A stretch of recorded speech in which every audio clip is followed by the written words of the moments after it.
નમસ્કાર મિત્રો, શ્રી કૃપાલુ શૈક્ષણિક સંકુલ યુટ્યુબ ચેનલમાં આપનું હાર્દિક સ્વાગત છે।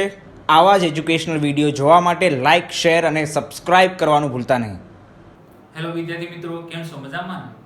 કૃપાલુ શૈક્ષણિક સંકુલમાં આપનું હાર્દિક સ્વાગત છે। વિદ્યાર્થી મિત્રો, આજે આપણે આ નવું ચેપ્ટર જે સ્ટાર્ટ કરેલું છે તેમાં આજે એક મહત્વનો જે દાખલો છે જે આપણે ભણવાનો છે તે 15 cot a બરાબર 8 હોય તો sin a અને sec a શોધો। બરાબર? તો પહેલા તો સૌપ્રથમ તમને એક આ નવીન પોઈન્ટ ઉમેરવામાં આવેલો છે કે 15 cot a બરાબર 8। બરાબર? તો એને આધારે આપણે cot a ની કિંમત મળી જશે। જો કઈ રીતે મળે એ ખાસ ધ્યાન રાખજો કે cot a બરાબર 15 એના બરાબર તો અહીં 8 આપેલા છે, 15 ગુણાકારમાં કેમ હોઈ જશે તો કે ભાગાકારમાં હોઈ જશે। આ cot a ની કિંમત 8 ના છેદમાં 15 મળી ગઈ। હવે શું કરવાનું છે કે હવે આપણે એક કાટકોણ ત્રિકોણ છે એ દોરી લઈએ। હવે ખાસ ધ્યાન રાખવાનું, તમને પ્રશ્ન થાય કે સાહેબ કાટખૂણો કયો રાખવો, તો અહીં કયો ખૂણો આપેલો છે તો કે a આપેલો છે। a સિવાયના બાકીના કયા બે ખૂણા રહ્યા તો કે b અને c। તો b અને c કોઈ પણ કાટખૂણો તમે રાખી શકો। બરોબર? તો આપણે અહીં b રાખશું, અહીં a આપી દેશું અને અહીં આપી દેશું c। બરોબર? હવે શું કરવાનું છે તો કે હવે આપણે એને એક ઉલ્લેખ કરી દઈએ। બરોબર? કે ત્રિકોણ ABC માં માપ ખૂણો B બરાબર 90 અંશનો છે। લઈ લઈએ આપણે કે cot A બરાબર શું કરશું તો કે cot નું સૂત્ર મેં તમને ગુણોત્તરના સૂત્ર આધારિત મેં તમને સમજાવી દીધું કે cot નું સૂત્ર છે પાસેની બાજુના છેદમાં સામેની બાજુ। બરોબર? તો કયા ખૂણા ધ્યાનમાં લેવાનું છે તો કે આપણે A ખૂણા ધ્યાનમાં લેશું। તો A ખૂણો છે એની પાસેની બાજુ કઈ થશે AB અને A ખૂણાની સામેની બાજુ કઈ થશે તો કે BC। બરોબર? તો માટે આવી લખી શકશું કે AB ના છેદમાં BC બરાબર હવે તેની કિંમત છે સરખાવી દઈએ કે 8 ના છેદમાં 15। વિદ્યાર્થી મિત્રો, આપણે આની કિંમત હજી મળી નથી, આ એનું પ્રમાણ મળ્યું બાજુનું AB અને BC નું। તો શું કરશું તો કે આપણે કોઈ પણ છલ વડે એને ગુણી નાખીએ એટલે આપણે બે બાજુના માપ મળી જશે। બરોબર? કઈ રીતે તો કે AB ના છેદમાં 8 બરાબર BC ના છેદમાં 15 બરાબર k। એટલે કે આપણે કોઈ એવું નથી કે k જ લેવો, કોઈ પણ તમે છલ લઈ શકો, a પણ લઈ શકો। બરોબર? તમારી ઈચ્છા। બરોબર? તો આપણે k લીધો। બરોબર? તો મને લખશું ધારો કે k વડે ગુણતા। હવે શું કરવાનું છે તો કે AB બરાબર 8 ને k વડે ગુણ નાખો એટલે શું આવી જશે તો કે 8k આવી જશે। 15 ને k વડે ગુણ નાખો એટલે BC બરાબર કેટલા મળી ગયા આપણે તો કે 15k। તો અહીં આપણે આકૃતિમાં ઉલ્લેખ કરી દેવાનું કે AB બરાબર 8k અને BC બરાબર 15k। હવે જો આપણે બે બાજુનું માપ મળી ગયા, આપણે કેની કિંમત મેળવવાની છે તો કે sin a અને sec a ની। એ ક્યારે મળે તો કે આપણી પાસે ત્રિકોણની ત્રણ બાજુનો માપ હોય ત્યારે મળે। તો આપણે બે બાજુનો માપ તો મેળવી લીધા, હવે ત્રીજી બાજુનો માપ કેના દ્વારા મેળવી લેવાનું છે તો કે પાયથાગોરસના સિદ્ધાંત આધારે મેળવવાનું છે। બરોબર? તો આપણે શું કરશું તો કે જો કર્ણનો માપ આપણે મેળવવાનો છે। બરોબર? તો આપણે મેળવીએ કે ત્રિકોણ ABC માં માપ ખૂણો B બરાબર 90 છે। તો કર્ણ કયો થશે AC। તો માટે લખશું AC સ્ક્વેર બરાબર બાકીની બે બાજુ કઈ રીતે કે AB અને BC એટલે AB square plus BC square કિના દ્વારા તો કે પાયથાગોરસના પ્રમેય પ્રમાણે। હવે શું કરશું તો કે આપણે AC નું માપ તો મેળવવાનું છે, તો AC સ્ક્વેર ની જગ્યાએ તો શું મૂકી દેશું આપણે AC સ્ક્વેર મૂકી દેશું। AB બરાબર કેટલા છે તો કે 8k છે। બરોબર? તો અહીં AB નો સ્ક્વેર છે એટલે 8k આખા કૌંસમાં આવી જશે સ્ક્વેર, પ્લસ ની જગ્યાએ પ્લસ મૂકી દેશું। BC બરાબર કેટલા છે તો કે 15k। બરોબર? તો BC ની જગ્યાએ કેટલા મૂકી દેશું તો કે 15k અને BC સ્ક્વેર છે એટલે આખા કૌંસમાં આવી જશે સ્ક્વેર। આગળ વધી આપણે કૌંસે ખોલે। બરોબર? તો 8 નો સ્ક્વેર કેટલો થઈ જશે 160 અને k નો શું આવી જશે સ્ક્વેર પ્લસ 15 નો સ્ક્વેર કેટલો થઈ જશે 225 અને k નો શું આવી જશે સ્ક્વેર।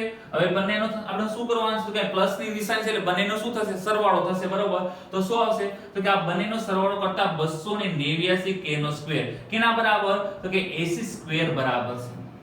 વિદ્યાર્થી મિત્રો, આપણે AC સ્ક્વેર ની કિંમત નથી મેળવવાની, આપણે AC ની જ મેળવવાની છે। તો AC સ્ક્વેર છે એનો વર્ગમૂળ કાઢી નાખો તો AC 289 છે એનો વર્ગમૂળ કાઢો 17 અને k નો સ્ક્વેર છે એનો k। તો આપણે AC બરાબર 17k મળી ગયા। બરોબર? તો અહીંયા લખી નાખવાનું 17k। આપણી પાસે ત્રણ બાજુનો ભાગ મળી ગયો। હવે કેની કિંમત મેળવવાની છે તો કે sin a અને sec a ની કિંમત મેળવવાની છે। તો સૌપ્રથમ આપણે sin a ની કિંમત છે મેળવીએ। તો sin a બરાબર તો sin નું સૂત્ર આપણે આવડવું જોઈએ. આગળના લેક્ચરમાં મેં તમને શીખવાડ્યું. તો sin નું સૂત્ર શું આવશે? તો કે સામેની બાજુના છેદમાં કર્ણ. કયા ખૂણો આપેલો છે? તો કે a. તો a ખૂણાની સામેની બાજુ કઈ છે? તો કે BC અને કર્ણ કયો છે? તો કે AC. તો મને લખશું કે BC ના છેદમાં AC. હવે BC બરાબર કેટલા આપેલા છે? તો કે 15 કે. અને AC બરાબર કેટલા આપેલા છે? તો કે 17 કે. કે ઉડી જશે એટલે હું આવી જશે 15 ના છેદમાં 17. તો sin a બરાબર 15 ના છેદમાં 17 એની કિંમત મળી ગઈ. હવે આપણે કેની કિંમત મેળવવાની છે? તો કે sec a ની. તો sec નું સૂત્ર પણ આપણે આવડવું જોઈએ અને આગળ મેં શીખવાડી દીધું તમને. બરોબર. શું આવશે? તો કે કર્ણના છેદમાં પાસેની બાજુ. બરોબર. તો આપણે શું કરશું? તો કે આપણે પહેલા તો કર્ણ AC છે અને કયા ખૂણાની પાસેની બાજુ કીધું? તો કે A ખૂણાની. તો C ખૂણાની કીધી હોય તો BC આવશે. આગળ લેક્ચરમાં શીખવાડી દીધું તમને. તો આપણે A ખૂણો છે એની પાસેની આપણે પાસેની બાજુ કીધી હોય તો કઈ આવશે? તો કે AB.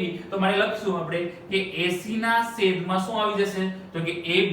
AC બરાબર શું આપેલા છે આપણે? તો કે 17 કે અને AB બરાબર કેટલા છે? તો કે 8 કે. તો કે ઉડી જશે એટલે 17 ના છેદમાં શું આવી જશે? 8. ખાસ ધ્યાન રાખજો. પહેલા સૌપ્રથમ શું કરવાનું? તો કે અહીંયા તમને આપેલું હતું કે 15 cot a બરાબર 8. 15 ગુણાકારમાં છે કેમ હોય જશે? ભાગાકારમાં. એટલે cot a ની કિંમત મળી ગઈ. એટલે કે એક ગુણોત્તરની કિંમત મળી ગઈ. હવે શું કરશું? તો કે એને આધારિત તમને બે બાજુના માપ મળ્યા. બે બાજુના માપ મળી ગયા પછી શું કર્યું? તો કે ત્રીજી બાજુનું માપ પાયથાગોરસના પ્રમેય આધારિત આપણે મેળવી લીધું. ત્રણ બાજુના માપ મળી ગયા પછી શું કરવાનું છે? તો કે કોઈ પણ તમે ગુણોત્તરની કિંમત તમે આરામથી મેળવી શકશો. બરોબર. હવે પછીનો જે બીજો જે દાખલો છે એમાં આ રીતે આપેલું છે કે sec θ બરાબર 13 ના છેદમાં 12 હોય તો બાકીના બધા ત્રિકોણમિતિય ગુણોત્તર શોધો. આપણે કુલ 6 સૂત્ર છે ત્રિકોણમિતિય ગુણોત્તર. sin, cos, tan, cot, sec અને cosec. એમાં તમને એક ગુણોત્તરની કિંમત તમને આપેલી છે. બાકીના ગુણોત્તરની કિંમત છે આપણે મેળવવાની છે. બરોબર. તો પહેલા તો સૌપ્રથમ તમારા મગજમાં ખ્યાલ આવી જવો જોઈએ કે આપણે જો એક ગુણોત્તરની કિંમત આપેલી હશે એટલે બે બાજુનો માપ મળી જશે અને ત્રીજી બાજુનો માપ છે એ પાયથાગોરસના પ્રમેયના સૂત્ર આધારિત મળશે. ત્રણ બાજુ માપ મળી ગયા પછી શું કરવાનું છે? તો કે આપણે આરામથી ગુણોત્તરોની કિંમત મેળવી શકશું. કઈ રીતે? ખાસ ધ્યાન રાખજો. અને એક નવો પોઈન્ટ અહીંયા છે કે અહીંયા અત્યાર સુધીમાં શું હતું કે કોઈ પણ ખૂણો તમને આપેલો હતો. તો અહીં ખૂણો નથી, અહીં આપેલું છે કે થીટા. તો તમને એમ થાય કે હવે કયા ખૂણાને કાટખૂણો બનાવવો અને કયા ખૂણાનું માપ થીટા હશે.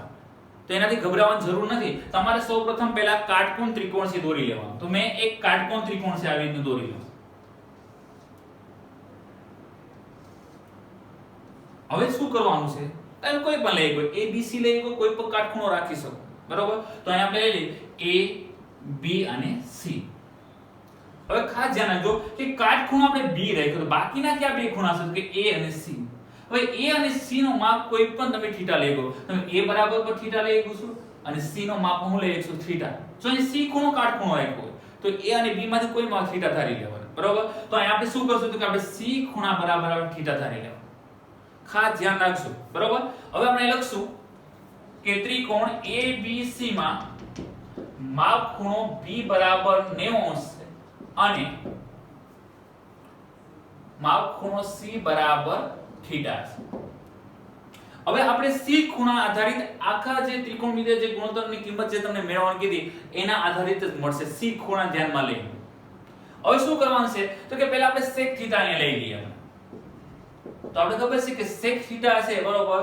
એનું સૂત્ર શું આવશે? તો કે કર્ણના છેદમાં પાસેની બાજુ. તો કયા ખૂણાને ધ્યાનમાં લેવાનું છે? તો કે C ખૂણાને ધ્યાનમાં. તો કર્ણ કયો હશે? તો કે AC જ રહેશે અને પાસેની જે બાજુ છે કઈ થશે? BC. તો મને લખશો અહીંયા કે AC ના છેદમાં BC. હવે આપણે જે એની કિંમત તમને આપેલી છે એને સરખાવી દઈએ એટલે કે 13 ના છેદમાં 12. આ 13 ના છેદમાં જે 12 છે આ AC અને BC નું પ્રમાણ આપેલું છે.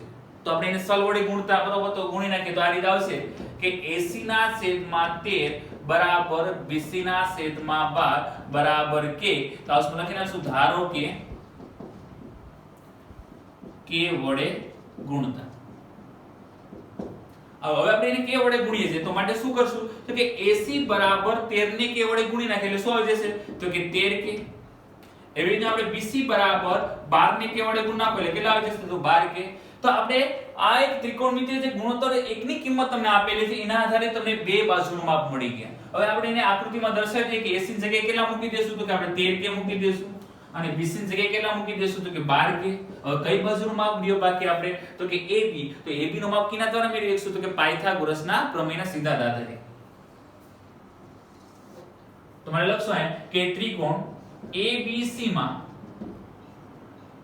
માપ ખૂણો B બરાબર 90 તો કર્ણ કયો થશે AC થશે બરોબર. તો મને લખશું કે AC² બરાબર બાકીની કે બે બાજુ રહી તો કે AB અને BC એટલે કે બંને બાજુના વર્ગ કરો અને એના બંનેનો સરવાળો એ કર્ણના વર્ગ બરાબર થાય બરોબર. તો મને લખશું અહીં આપણે કે AB² BC² પાયથાગોરસના પ્રમેય આધારે. હવે શું કરવાનું છે તમારે કે AC ની જે કિંમત છે તમને આપેલી છે કેટલી આપેલી છે તો કે 13k બરોબર. તો AC ની જગ્યાએ કેટલા મૂકી દેશું 13k અને એનો સ્ક્વેર છે એટલે સ્ક્વેર કરી નાખશું બરાબર ની જગ્યાએ આપણે બરાબર મૂકી દેશું. હવે AB નું માપ તો તમને મેળવવાનું છે તો AB ની જગ્યાએ AB² ની જગ્યાએ આપણે AB² જ મૂકી દેશું પ્લસ BC ની જગ્યાએ કેટલા મૂકી દેશું તો કે 12k અને BC નો સ્ક્વેર છે એટલે 12k આખા કૌંસમાં આવી જશે સ્ક્વેર. હવે આપણે શું કરશું તો કે 13 નો સ્ક્વેર એટલે કે 13 ગુણ્યા 13 કરશું એટલે કેટલા આવી જશે તો કે 169 અને k નો આવી જશે સ્ક્વેર બરાબર જગ્યાએ બરાબર મૂકી દો AB² જગ્યાએ AB² પ્લસ 12 નો સ્ક્વેર એટલે કે 12 ગુણ્યા 12 એટલે કેટલા આવી જશે તો કે 144 અને k છે એટલે k નો આવી જશે સ્ક્વેર. હવે શું કરવાનું છે કે આપણે AB ની કિંમત મેળવવાની છે તો આપણે AB² ને કરતા બનાવશું તો આ પ્લસ છે તો આ બાજુ આવે એટલે કે જમણી સાઈડ થી ડાબી સાઈડ આવે તો પ્લસ હોય કેવા થઈ જશે તો કે માઈનસ. તો માટે લખશું આપણે કે 169 k નો સ્ક્વેર માઈનસ 144 k નો સ્ક્વેર બરાબર શું છે સામે તો કે AB². હવે શું કરવાનું છે તો કે 169 k ના સ્ક્વેર માંથી 144 k નો સ્ક્વેર થી બાદ કરીએ તો માટે આ રીતે આવશે કે 25 k નો સ્ક્વેર સામે શું છે તો કે AB² તો AB² જગ્યાએ આપણે AB² મૂકી દઈશું. હવે તમારે શું કરવાનું છે તો કે આપણે AB² ની કિંમત નથી મેળવવાની આપણે AB ની મેળવવાની છે તો બંને પૂર્ણ વર્ગ છે એટલે બંનેનું વર્ગમૂળ નીકળી જશે તો 25 છે એનું વર્ગમૂળ કાઢી નાખો તો કેટલા આવી જશે 5 k નો સ્ક્વેર છે એનો આવી જશે k AB² છે એનો AB તો માટે AB બરાબર 5k મળી ગયા અને આપણે 5k મૂકી દઈશું. હવે આપણી પાસે જો ત્રણે ત્રણ બાજુનું માપ મળી ગયું. હવે આપણે આરામથી બાકીના જે પાંચ ગુણોત્તરો છે કયા પાંચ ગુણોત્તર રહ્યા sec સિવાયના sin cos tan cot અને cosec એ આરામથી એની આપણે કિંમત મેળવીશું. તો કઈ રીતે પહેલું આપણે છે sin θ આપણે c ખૂણાને ધ્યાનમાં લઈને મેળવવાના છે બરોબર. તો sin નું સૂત્ર શું છે તો કે સામેની બાજુના છેદમાં કર્ણ તો c ખૂણો છે તો એની સામેની બાજુ કઈ થશે AB અને કર્ણ કયો થશે AC. તો મને લખશું આપણે AB ના છેદમાં AC. હવે AB બરાબર કેટલા છે 5k તો અહીંયા કેટલા મૂકી દેશું આપણે 5k અને AC બરાબર કેટલા છે તો કે 13k તો અહીંયા 13k મૂકી દઈએ બરોબર k ઉડી જશે એટલે વધુ શું 5 ના છેદમાં 13 કેની કિંમત મળી તો કે આપણે sin θ ની કિંમત મળી. હવે આપણે કેટલી રહી બાકી cos લખશું આપણે cos θ તો cos નું સૂત્ર શું છે તો કે પાસેની બાજુના છેદમાં કર્ણ તો આપણે c ખૂણો છે કારણ કે એનો માપ θ આધારિત હોય કારણ કે θ આધારિત જ આપણે મેળવવાનું છે તો એની c ખૂણાની પાસેની બાજુ કઈ થશે BC અને કર્ણ કયો થશે AC. તો મને લખશું આપણે કે BC ના છેદમાં શું આવી જશે AC. BC બરાબર કેટલા છે તો કે 12k અને AC બરાબર કેટલા છે તો કે 13k તો k ઉડી જશે એટલે કે 12 ના છેદમાં 13 કેની કિંમત મળી ગઈ તો કે આપણે cos θ ની કિંમત મળી. એના પછી આપણે જોઈએ આપણે કે tan θ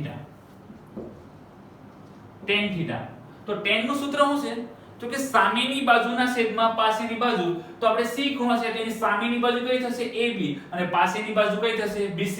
તો મને લખશું આપણે કે AB ના છેદમાં BC AB બરાબર કેટલા આપેલા છે તો કે 5k આપેલા છે અને BC બરાબર કેટલા છે તો કે 12k કે ઉડી જશે એટલે કે 5 ના છેદમાં 12 આ કેની કિંમત મળી ગઈ તો કે આપણે tan θ ની કિંમત મળી ગઈ. એના પછીને જે છે આપણે cot તો આનું વ્યસ્ત પ્રમાણ છે tan નું તો cot θ બરાબર તો cot નું સૂત્ર શું છે તો કે θ ની પાસેની બાજુના છેદમાં સામેની બાજુ બરોબર. તો માટે છે આપણે કે c ખૂણો છે એની પાસેની બાજુ કઈ થશે BC અને સામેની બાજુ કઈ થશે AB.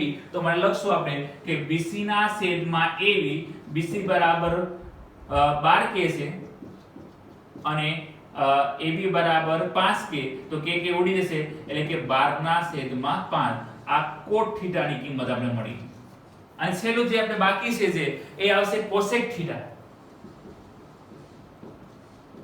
તો cosec નું જે આપણે સૂત્ર છે એ શું આવશે તો કે કર્ણના છેદમાં સામેની બાજુ તો આ કર્ણ કયો થશે AC અને C ખૂણો છે સામેની બાજુ કઈ થશે AB તો મારે લખશું કે AC ના છેદમાં AB બરાબર AC બરાબર કેટલા છે તો કે 13k છે અને AB બરાબર કેટલા છે તો કે 5k તો k ઉડી જશે એટલે શું મળ્યું આપણે તો કે 13/5 આ જે છે એ cosec θ ની કિંમત મળી ગઈ ખાસ હજી ધ્યાન આપજો કે પહેલા સૌપ્રથમ શું કર્યું આપણે તો કે sec θ આપેલા હતા બરોબર અને θ આપેલો છે તો આપણે કોઈ પણ એક કાટખૂણો તમે રાખી અને બાકીના બે ખૂણાને તમારે દર્શાવી દેવાના એવું નથી કે a b c લેવાનું p q r પર લઈ શકો તમારી ઈચ્છા એક ખૂણો કાટખૂણો રાખી હવે બાકીના જે બે ખૂણા છે ને એમાંથી કોઈ પણ θ ધારી લો પણ θ આપેલા હોય તોની વાત છે θ હવે એના આધારિત જ આગળ વધવાનું આપણે બરોબર તો આપણે ખબર છે કે c ખૂણાને આપણે માપ છે θ ધારી લો તો c ખૂણા આધારિત આપણે જોયું કે બે બાજુનો માપ મળી ગયા એક AC નો માપ મળી ગયો અને કેનો માપ મળી ગયો